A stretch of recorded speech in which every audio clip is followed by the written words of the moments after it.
June 8th, no fence sitting allowed. Exodus chapter 32, verses 25 to 26.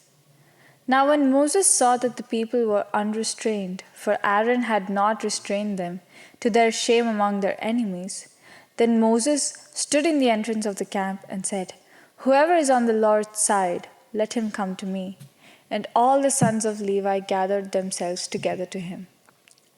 Fence sitting can be hazardous, like it was for the New York family who bought a ranch out west, where they intended to raise cattle.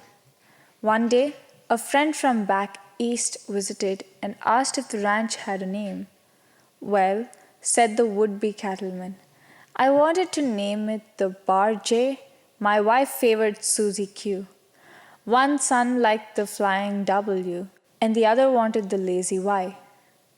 So we're calling it the Bar-J-Suzy-Q-Fly-ing-W-Lazy-Y." "But where are all your cattle?" the friend asked. "Unfortunately," the man replied, "none of them survived the branding." Moses allowed no such fence sitting. When he came down from Mount Sinai and found the camp in an uproar, he threw down a challenge. A choice had to be made. Either the people were on the Lord's side or they weren't. There were no middle ground.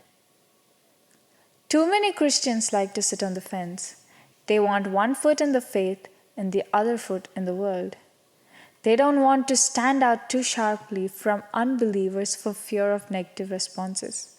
They like to fit in, but, on the other hand, they don't want to be excluded from believers' fellowship either. They really don't know what to do, so they take a prominent position on the fence. If you've been sitting on the fence, isn't it time you stood for something? Consider Moses' challenge to his people. Make a choice. Either take your stand for the Lord or side with the world. Whatever you do, don't straddle the fence. You won't find any of God's heroes there.